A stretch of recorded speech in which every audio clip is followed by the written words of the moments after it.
வெண்முரசு. வெண்முகில் நகரம் 32. பகுதி 8. நச்சுமுள் 1. வாசிப்பது சந்தீப்.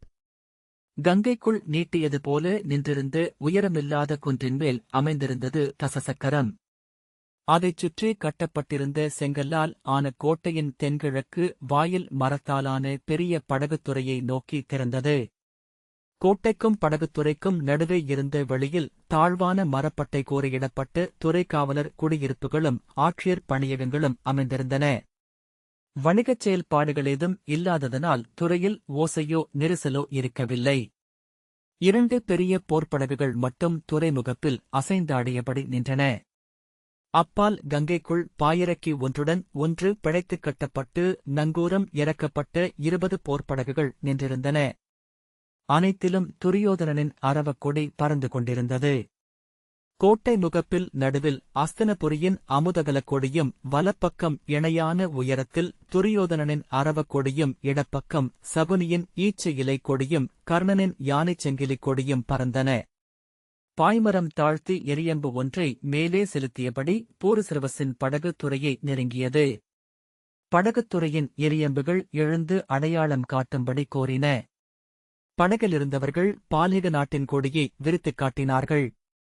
தசசக்கரத்தின் படகுத்துறையின் காவல் மேடையில் மஞ்சள் நிறமான கொடி அசைந்து படகுத்துறை அணையலாமென ஆணையிட்டது. படகைச் செலுத்திய குகர்கள் துடுப்புகளை நீரோட்டத்திற்கு எதிராக துழாவியபடி நங்கூரத்தை நீரிலிட்டனர். கல்லால் ஆன நங்கூரம் ஆழத்திற்குச் சென்று உலைந்தாடி படகைப் பற்றிக் கொண்டதும் மெல்ல ஓடும் நீரிலேயே அது அசைவின்றி நின்றது.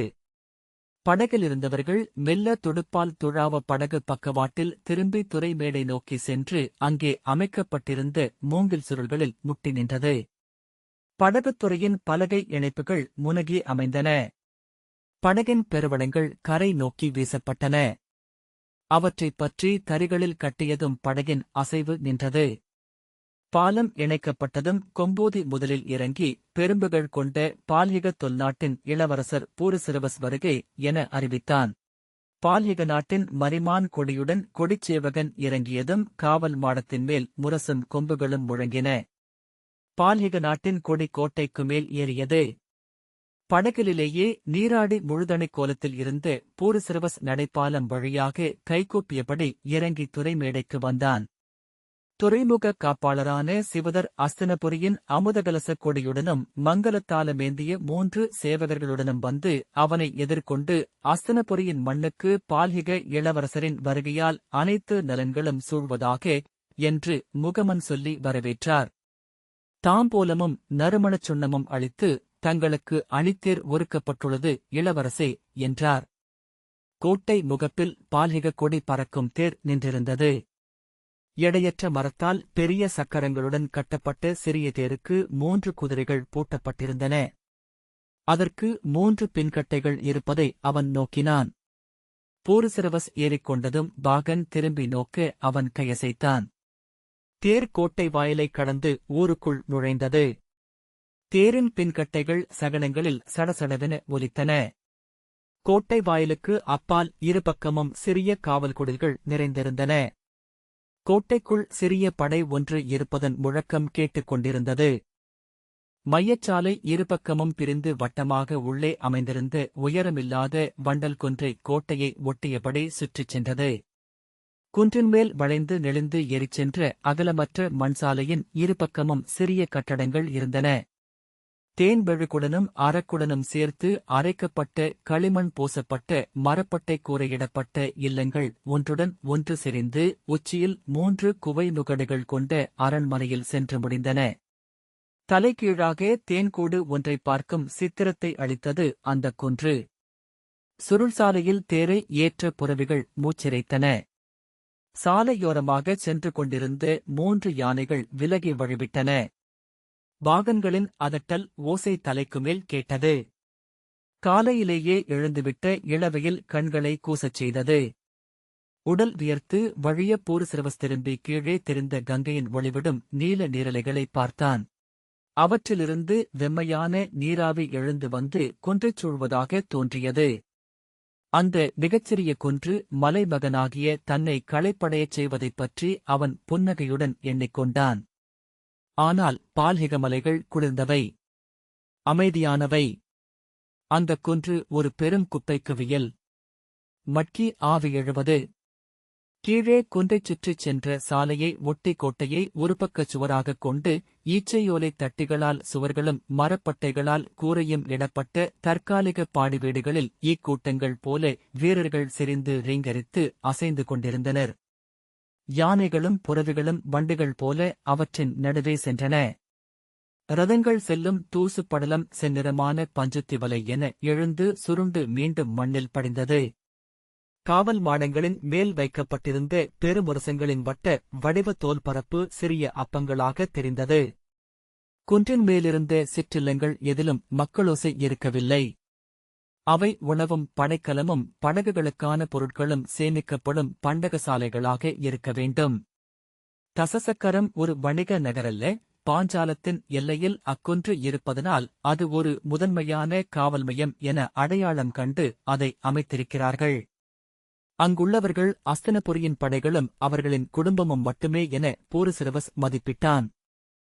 ஒரு படை கொண்டு வந்து அந்தக் கோட்டையை பிடிப்பது கடினம். கோட்டையை கடந்தால் கூட குன்றின் மேல் ஏறி வந்து அரண்மனையை கைப்பற்ற முடியாது. கோட்டைக்குள் இருக்கும் படைகள் குன்றில் ஏறிக்கொண்டால் உள்ளே வருபவர்கள் கோட்டைக்கும் குன்றுக்கும் நடுவே இருக்கும் இடைவெளியில் அகப்பட்டுக் கொள்வார்கள். அரண்மனை முற்றம் சிறியதாக பிறை வடிவில் இருந்தது.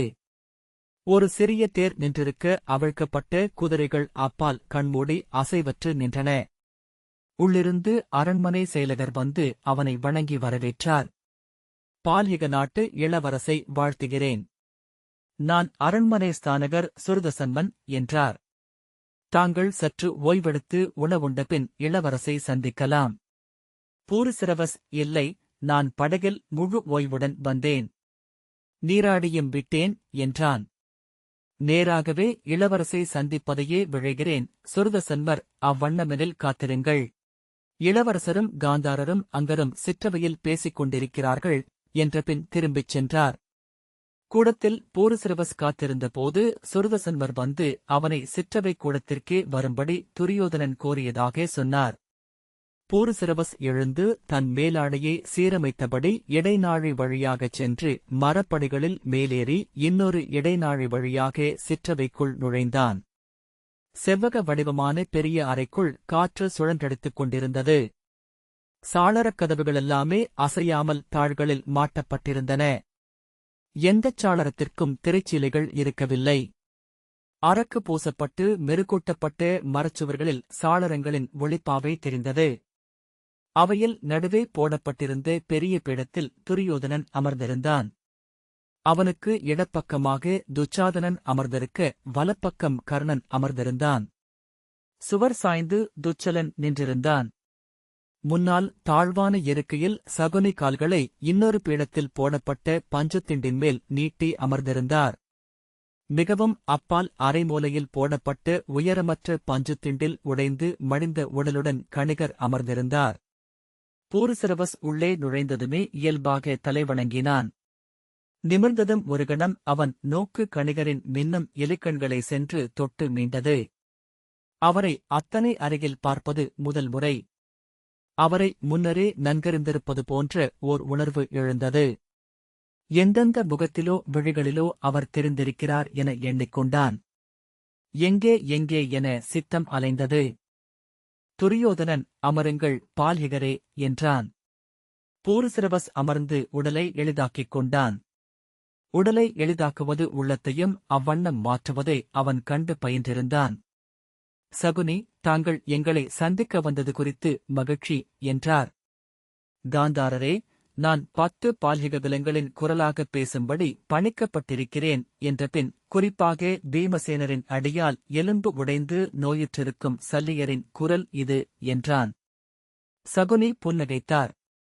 கணிகரின் கண்களில் அதே பொருளில்லாத வெறிப்புதான் இருந்தது. அஸ்தினபுரியின் ஆட்சியாளர்கள் எங்கள் நோக்கில் தாங்களே. தங்களுடன் நேரடியாகப் பேசவே பால்ஹிக நாடுகள் விழைகின்றன. அத்துடன் சௌவீர நாடு அண்மையில்தான் பாண்டவர்களால் கொள்ளையடிக்கப்பட்டுள்ளது.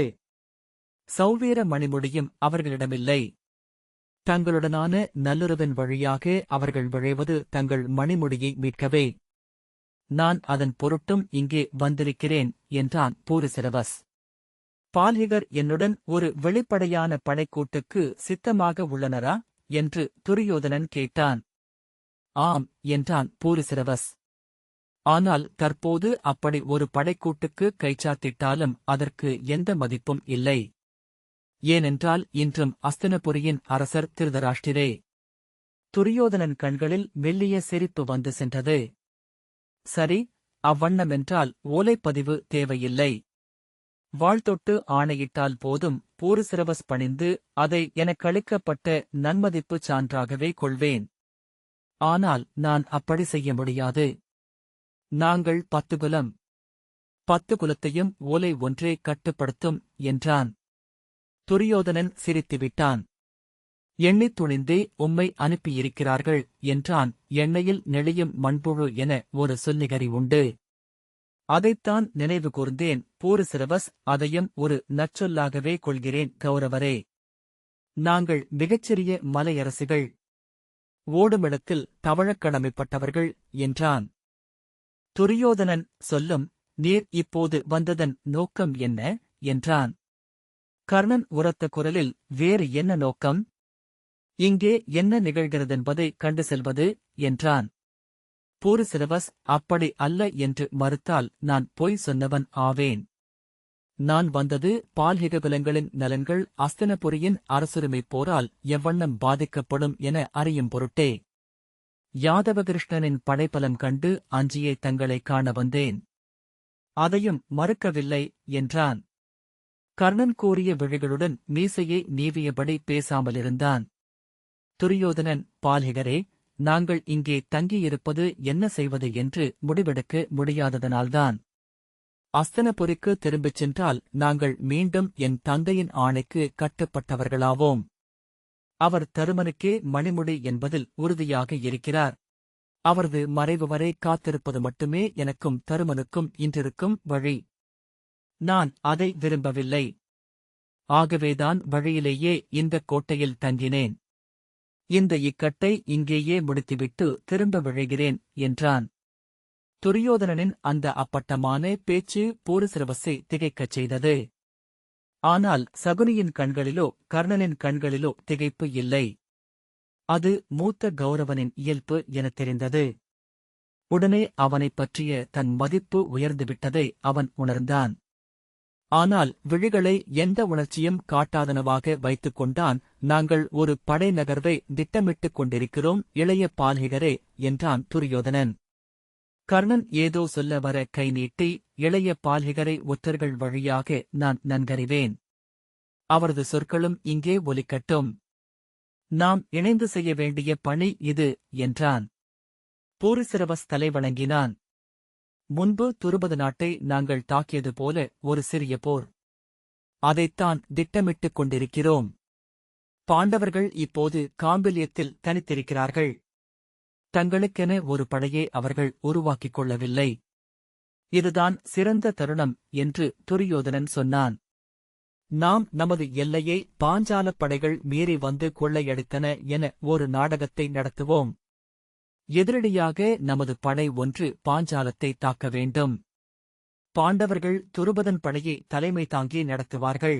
துரியோதனன் தொடர்ந்தான். அப்போரில் தருமனைக் கொல்வது நெறிகளால் ஏற்றுக்கொள்ளப்பட்டதே. ஏனென்றால் அவன் படைக்கலம் எடுத்து நமக்கு எதிராக போருக்கு வந்தவன். அஸ்தினபுரியின் இளவரசனாக நமது எல்லைகளைக் காக்கும் பொறுப்பு எனக்குண்டு. போர் முடிந்தபின் அவற்றை குடியவையில் பேசிக் கொள்ளலாம். இப்போது ஒரு சிறிய கூரிய தாக்குதல். இந்தக் கணக்கை இப்போதே முடித்துவிடலாம். துரியோதனனின் விழிகள் தத்தளித்து சற்று விலகின. மீசையை நீவியபடி சற்று குரலைத் தாழ்த்தி, நீரும் நிகழ்ந்தனவற்றை அறிந்திருப்பீர். மிதியுண்ட நாகம் போலிருக்கிறாள் யாதவ அரசி. அவளை இன்னும் விட்டு வைக்கக் கூடாது. மிதித்தவர்கள் நாம் என்பதனால் என்றான். சகுனியும் கணிகரும் என்ன சொல்கிறார்கள் என்று அறிய பூரிசிரவஸ் விரும்பினான். ஆனால் பார்வையை திருப்பாமல் அமர்ந்திருந்தான். சகுனி மீசையை நீவியபடி அமைதியாக இருந்தார். பேசாதபோது எப்படி இல்லாதவராகவே ஆகிவிடுகிறார் கணிகர் என அவன் வியந்து கொண்டான். பால்ஹிகரே, நீர் உமது எண்ணங்களை சொல்லலாம் என்றான் துரியோதனன். பூரிசிரவஸ் தலைவணங்கி, நான் இளையவன், களம் காணாதவனும் கூட. ஆயினும் அரசாணைக்காக என் சொற்களை முன்வைக்கிறேன் என்று முகமன் சொன்னான். பின்பு, இளவரசே, அரசு சுற்றம், அமைச்சர், நண்பர்கள், கருவூலம், மக்கள், கோட்டை, படை என 7 வகை படைக்கலங்கள் கொண்டவன் அரசன் என நூல்கள் சொல்கின்றன. இந்த 7 வகை ஆற்றல்களும் இன்று பாண்டவர்களிடமிருக்கின்றன என்பதே என் எண்ணம். ஐவரும் ஓர் எண்ணம் கொண்டவர்கள். விதுரரும் துருபதனும் அவர்களுடனிருக்கிறார்கள். அவர்களை வெல்வது எளிதல்ல என சொல்லத் தொடங்கினான். கர்ணன் ஏதோ சொல்ல வர துரியோதனன் கையசைத்து, அவர் பேசட்டும் என்றான். பூரிசிரவஸ், அத்துடன் அவர்களுக்கு மக்களின் நல்லெண்ணம் உள்ளது. அது மிகப்பெரிய படைக்கலம் என்றான். கர்ணன் ஏளனத்துடன் சிரித்து, போர்கள் நல்லெண்ணங்களால் நிகழ்வதில்லை இளையவரே என்றான். நல்லெண்ணங்களால்தான் நிகழ்கின்றன என்றான் பூரிசிரவஸ் திடமான குரலில். மக்கள் எனும் பாலில் கடைந்தெடுக்கப்படும் வெண்ணையே படை என்பது. போரை நிகழ்த்துவது படைதான். கர்ணனின் உடல் பொறுமையற்று அசைந்ததை பூரிசிரவஸ் வியப்புடன் கண்டான். ஒரு கூரிய எண்ணம் அவனில் குடியேறியது. தனிநபர் போர்களிலேயே கூட கூடியிருப்பவர்களின் கூட்டு எண்ணம் பெரிய படைக்கலமாக ஆவதைக் காணலாம் அங்கரே. அன்று மணவையில் தங்கள் வில் பிழைத்ததும் அதனாலேயே என்றான். கர்ணன் கடும் சினத்துடன் தன் இருக்கையின் கைகளை அடித்தபடி எழுந்து, எவரிடம் பேசுகிறீர் என்று எண்ணிப் பேசும் என்று கூவினான். துரியோதனன், கர்ணா, அவர் சொல்லட்டும். அமர்க என்றான். கர்ணன் திரும்ப அமர்ந்து கொண்டு முகத்தை மறுபக்கம் திருப்பிக் கொண்டான். துரியோதனன், சொல்லும் பால்ஹிகரே என்றான். நான் காம்பிலியத்தை நன்கு பார்த்தேன் என்றான் பூரிசிரவஸ். நீங்கள் முன்னர் படை கொண்டு வென்ற காம்பிலியம் அல்ல அது. 3 சுற்றுக்கோட்டையும் 7 அடுக்குகளாக சுற்றிச் செல்லும் தெருக்களும் கொண்டது அது. தெருக்களின் கட்டட வரிசைகளும் கூட போரின் போது அரண்களாக ஆகும். அதன் கோட்டை முகப்புகளில் எல்லாம் எரியம்புகளைத் தொடுக்கும் சக்கரப் பொறிகள் உள்ளன. ஒவ்வொரு கோட்டை வாயிலிலும் கந்தகமேந்திய 12 சதக்னிகள் காவல் காக்கின்றன. கோட்டையை ஒரு பெரும்படை கூட எளிதில் தீண்டிவிட முடியாது. ஆகவே என்ன செய்யலாமென எண்ணுகிறீர் என்று துரியோதனன் கேட்டான். நான் சொல்வது ஒன்றே. இத்தருணத்தில் போர் என்பது உகந்தது அல்ல. இப்போரில் வெற்றி அடையப்படலாம். ஆனால் தோல்வி நிகழ்ந்தால் அது தங்கள் வாழ்க்கைக்கே முடிவாக அமையக்கூடும் என்றான் பூரிசிரவஸ். துரியோதனன் தலையசைத்து, சொல்லும் என்றான். நான் தங்கள் சார்பில் பாண்டவர்களிடம் தூது செல்ல சித்தமாக இருக்கிறேன். இதுவரை நிகழ்ந்தவற்றை அவர்கள் முழுமையாக மறந்துவிட வேண்டும் என்று கோரலாம். இந்நிலையில் அவர்களுக்கு வேறு வழி இல்லை. இன்னொரு தருணத்திற்காக காத்திருக்கலாம். அதுவே ஒரே வழி என்றான் பூரிசிரவஸ். இது தருணமல்ல, அதில் எனக்கு எந்த ஐயமும் இல்லை. முடித்துவிட்டீரா என்றான் கர்ணன். பூரிசிரவஸ் தலையசைத்தான். பால்ஹிகரே, இளையவர் என்றாலும் உமது நோக்கின் கூர்மை வியப்புக்குரியதே. ஆனால் உம்முடையது களம் காணாத அமைச்சனின் சொற்கள். அமைச்சர்கள் தோல்விக்கான வாய்ப்புகளை மட்டுமே தேடுவார்கள். அவர்களுக்கு அவை மட்டுமே கண்ணிலும் படும். வீரர்கள் வெற்றிக்கான வழிகளை தேடுவார்கள். அவர்கள் அதை கண்டடைவார்கள் என்றான் கர்ணன். நீர் நமது வல்லமைகளை கருத்தில் கொள்ளவில்லை. அஸ்வத்தாமனின் யானைப்படை நம்முடன் இருக்கிறது. படகில் அவற்றை ஏற்றிக் கொண்டு சென்று காம்பிலியத்தின் முன் இறக்கினால் 4 நாழிகையில் நாம் கோட்டைச் சுவரை உடைத்து உட்புக முடியும். சிந்து நாட்டு இளவரசன் ஜெயத்ரதன் இன்னமும் ஊர் திரும்பவில்லை. நம் ஓலைக்காக காத்து காம்பிலியத்திற்கு மேற்கே கங்கை கரைக்காட்டுக்குள் படைகளுடன் காத்திருக்கிறான். கௌரவப் படைகளுக்கு இது ஒரு நாள் போர். அவ்வளவுதான். துரியோதனன் இயல்பாக சகுனியை நோக்கி திரும்ப அவர் மெல்ல, நான் இளைய பால்ஹிகர் சொன்னதையே ஆதரிக்கிறேன் துரியோதனா என்றார். இப்போரில் நாம் வெல்வோம். ஆனால் வெல்ல முடியாமலாகிவிட்டால் நாம் இழப்பது மிகப் பெரிது. அஸ்தனபுரிக்குள் அதன் பின் நாம் நுழைய முடியாது. உன் தந்தைக்கு நீத்தார்கடன் கூட செய்ய முடியாது.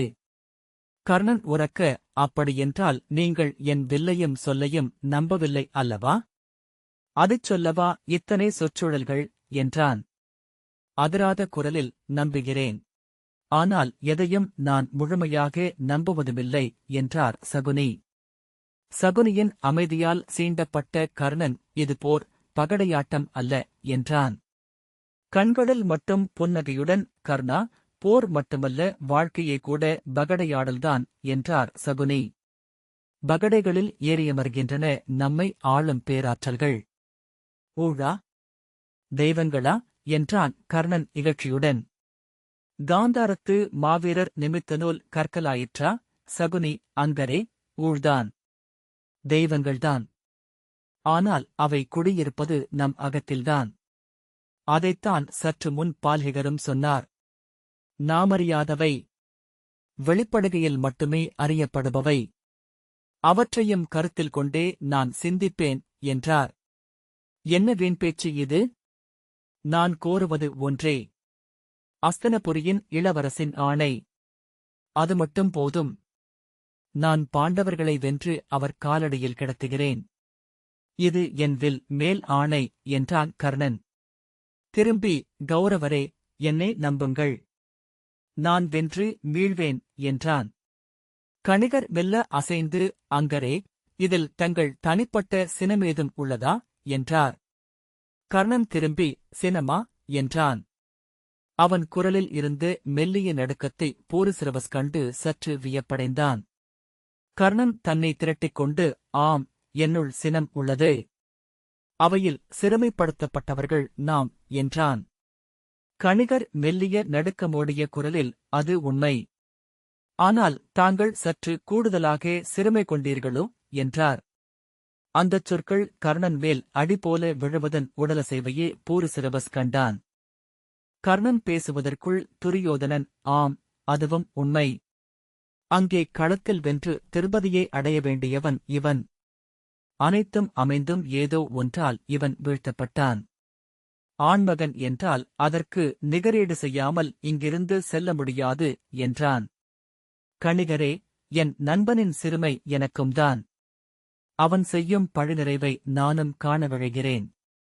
கணிகர் கைகளை விரித்து, அவ்வாறென்றால் நான் ஒன்றும் சொல்வதற்கில்லை என்றார். சகுனி, நமது போர் எவரிடம் மருகனே? பாண்டவர்களிடமா இல்லை பாஞ்சாலியிடமா என்றார். ஓங்கி தொடையில் அரைந்தபடி எழுந்து துரியோதனன் உரத்த குரலில், ஆம், திருப்பதியிடம்தான். அவளிடம் மட்டும்தான். மாதுலரே, இனி என் வாழ்நாள் முழுக்க நான் போரிடப் போவது அவளிடம் மட்டுமே. இதில் இனி எந்த ஐயமும் எவருக்கும் தேவையில்லை என்றான். ஆகவே இனி இது மணிமுடிப்போர் அல்ல, காமப்போர் என்றார் கணிகர். துரியோதனன் கடும் சினத்துடன் கையை ஓங்கியபடி அவரை நோக்கித் திரும்பி உடனே தன்னை கட்டுப்படுத்திக் கொண்டு மந்தனமென அழைத்த குரலில், என்ன சொல்கிறீர் என்றான். மூச்சு வாங்க நின்ற அவனை நோக்கி பற்கள் தெரிய புன்னகை செய்தபடி, எளிய சொற்கள் என்றார் கணிகர். அவரது விழிகளில் புன்னகை இருக்கவில்லை என்பதை போரிசிரவஸ் கண்டான். ஒரு முகத்தில் கண்ணுக்கும் உதடுகளுக்குமிடையே அத்தனை தொலைவு எப்படி நிகழ முடியும் என அவன் அகம் வியந்தது. சர்ப்பதம்சம் என்று ஒரு முள் இருக்கிறது. மிகமிகச் சிறியது. பூமுள் போல. அது யானையின் கால்களில் குத்தினால் கண்டுபிடிக்கவோ அகற்றவோ முடியாது. ஆனால் யானையின் கால்கள் மெல்ல மெல்ல புண்ணாகி சீழ்கட்டும். யானை மரத்தில் சாய்ந்து நின்று காடுதர சின்னம் வெளித்து வலியில் கூவிக் கூவி இறக்கும் என்றார் கணிகர். அவரது பற்கள் மேலும் வெளியே வந்தன. மிகமிகச் சிறிய முள் அது. மிகச்சிறியவை வல்லமை கொண்டவை. அவை மிகச்சிறியவை என்பதனாலேயே பெரியவற்றால் தீண்டப்பட முடியாதவை. ஆகவே அழியாது வாழ்பவை. போரிசிரவஸ் கர்ணனின் முகத்தை நோக்கினான். அது திகைப்பு கொண்டது போல கணிகரை நோக்கி சிலைத்திருந்தது. துரியோதனனின் தலை நடுங்கியது. தோளில் இருந்து பரவிய துடிப்பு ஒன்று அவனுடைய பெரிய கைகளை அதிரச் செய்ததை அவன் கண்டான். தன் இரு கைகளையும் வெடிப்போசையுடன் கூட்டி அறைந்தபடி துரியோதனன் கூவினான், இனி இதைப்பற்றி எவரும் பேச வேண்டியதில்லை. நமது படைகள் நாளை காலையிலேயே பாஞ்சால எல்லைக்குள் செல்கின்றன. அஸ்தனபுரியின் இளவரசனின் ஆணை இது. துரியோதனனின் உணர்வெழுச்சியை முன்னரே அறிந்திருந்தவர் போல எதிர்கொண்ட கணிகர் அவ்வண்ணமே ஆகுக என தலைவணங்கினார். துரியோதனன் தன் இருக்கையில் அமர்ந்து கொண்டு, என் ஆணை கர்ணா, நமது படைகள் எழுக என்றான். அனைத்து வெண்புரசு விவாதங்களும். இந்த வாசிப்பை கேட்டதற்கு நன்றி.